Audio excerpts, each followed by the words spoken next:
ng tuyo, guys. Oh my God, sarap to, guys.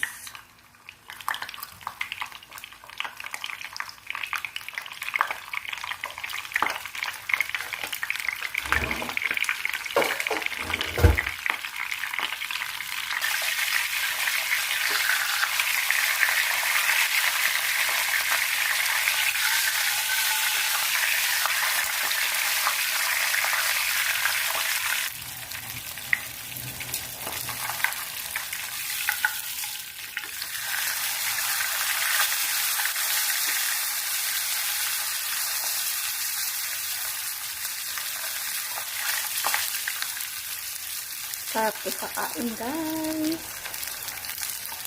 Pero bawal din to, guys, pag palagi ito kainin. Okay lang man, pag maliit lang yung kainin mo. Hindi talaga dami ba.